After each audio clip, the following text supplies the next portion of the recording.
नमस्कार।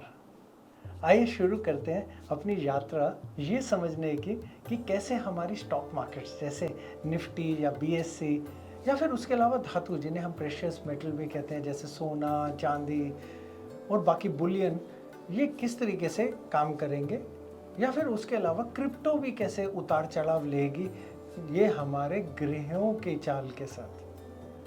सबसे पहले आप सभी के लिए हम ये ज़रूर बोलना चाहेंगे कि ये जो प्रोग्राम है और जो ये हमारे एपिसोड्स हैं, ये एक ज्ञान को अर्जित करने के लिए हैं और ये जो एस्ट्रोलॉजी यानी ज्योतिष के हिसाब से ग्रहों की गणना से निकल के जो हमें अंदाज़ा होता है या अनुमान होता है, उसके ऊपर अगर हम ये प्रेडिक्शंस करें या ये बताने की कोशिश करें कि ये उतार लेंगी या चढ़ाव लेंगी, उसके ऊपर हम सब आपके लिए ये बोलना चाहेंगे कि हमारा खुद का कोई भी पर्सनल इंटरेस्ट नहीं है इन शेयर मार्केट ट्रेडिंग में या इन जिनके भी चीज़ों के हम नाम लेंगे उन चीज़ों के अंदर। तो हम कोई भी चीज़ के लिए कोई प्रमोशन किसी के लिए भी ना ही अपने रिश्तेदार, दोस्त, कंपनी या अपने आप किसी की भी प्रमोशन के लिए ये प्रोग्राम नहीं कर रहे हैं। ये कर रहे हैं सिर्फ ज्ञान के लिए और ज्ञान को अर्जित करके ये समझने के लिए कि शायद जो हम गणना करें वो कुछ लोगों का भला करे या कुछ लोगों के अनुमान में मदद करे। तो ये जो गणना है जो हम आपको बताते जाएंगे, पहले हम आपको ये बता दें कि हमने खुद चार्टर्ड अकाउंटेंसी करी हुई है, उसके अलावा MBA बैंकिंग फाइनेंस करी है और लॉ भी करी हुई है, एडवोकेट भी है और उसके ऊपर अगर हम बोले तो डॉक्टरेट यानी PhD करी हुई है ज्योतिष के अंदर। तो ये ग्रह किस तरह से क्या असर डालते हैं और ऊपर से ये मार्केट या ये शेयर या स्टॉक्स किस तरह से कार्य करते हैं, ये सब आपको भी समझाने की हम पूरी कोशिश करते रहेंगे और यही हमारा प्रयास रहेगा कि आपका हमारी अपनी समझ से जितना अच्छा हो सके वो हो और आप अपने निवेश अच्छी तरह कर पाए। तो शुरू करते हैं ये चीज़ को लेके आज कि ये हमारी जो गणना होगी ये भारत यानी इंडिया के चार्ट्स, ज्योतिष चार्ट के ऊपर या ज्योतिगम जिन्हें हम साउथ इंडिया में कहते हैं या टीवे पंजाबी में कहते हैं या कुंडली हिंदी में कहते हैं, उसके ऊपर होगी। तो जब हम ये बोलें तो हमारा भारत था वृषभ राशि की कुंडली वाले।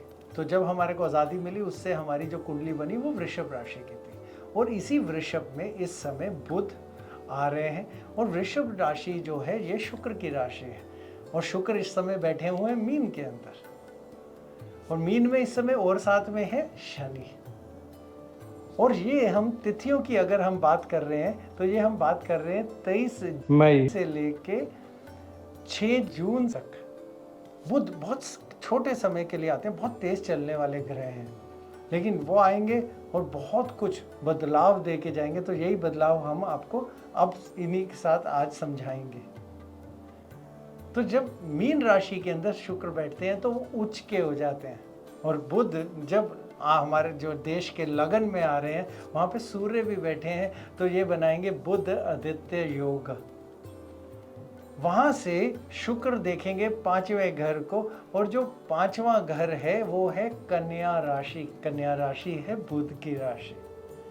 तो कहीं ना कहीं ये बुध के साथ जो उनके साथ मैत्री संबंध हैं बुध के और शुक्र के, और शुक्र कहते हैं राशि के हिसाब से वृषभ के अंदर, तो उसके लिए ये अपने लिए अच्छी स्थिति पैदा कर रहे हैं और बना रहे हैं। और इसी समय राहु होंगे इस समय कन्या राशि में। कन्या राशि 10वें घर में होगी हमारे भारत के हिसाब से। और जब हम अभी मीन के बारे में बोल रहे थे, मीन राशि होगी 11वें घर में, वो भी हमारा कहीं ना कहीं बढ़त का घर है और अच्छा घर माना जाता है।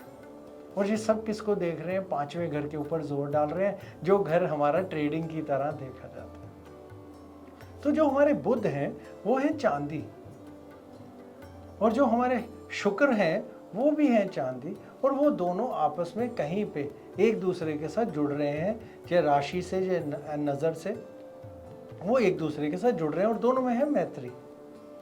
और जब वो जुड़ेंगे तो चांदी तो इस समय जो हमने आपको तारीख बताई है उन्हीं के बीच में चांदी तो बिल्कुल हमेशा चढ़ाव की तरफ ही बढ़ जाएगी। और देखिएगा चांदी इतनी तेज़ी से ऊपर जाएगी, एक कुछ टाइम भी ऐसा आएगा कि देखिएगा वो सोने को बराबरी करेगी या सोने को भी पार कर जाएगी। जब इसी के ऊपर हम स्थिति के ऊपर देखें तो निफ्टी इन्हीं डेट्स यानी इन्हीं तारीख के बीच में देखिएगा मजबूती पकड़ेगी। एक आधा दिन 2 दिन आएंगे ऐसे जब थोड़ी कमज़ोरी आएगी, गिरेगी नहीं, कमज़ोरी आएगी और उसके बाद मजबूती और एक जगह पे भी थम जाएगी। तो निफ्टी के अंदर भी बहुत ताकत रहेगी इन्हीं तारीखों के बीच में। उसके अलावा अगर हम सोने की बात बोलें तो सोना भी मजबूती की तरफ जाएगा, लेकिन बीच में एक बारी ज़रूर उतार चढ़ाव की तरफ को नीचे की तरफ को जाएगा। तो नहीं, उसके अलावा मजबूती सोना भी पकड़ के रहेगा। तो अगर हम ओवरऑल पूरा अगर हम औसत से देखें तो ये तारीखों के बीच में मार्केट बहुत मजबूत रहेगी और बहुत क्षमता के साथ रहेगी।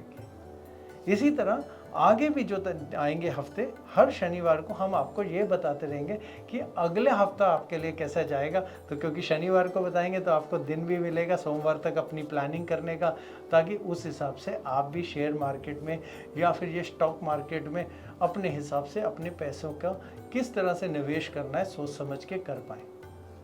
तो देखते रहिए, देखिए इसी तरह से हम आपको बताते हुए चलेंगे। नमस्कार।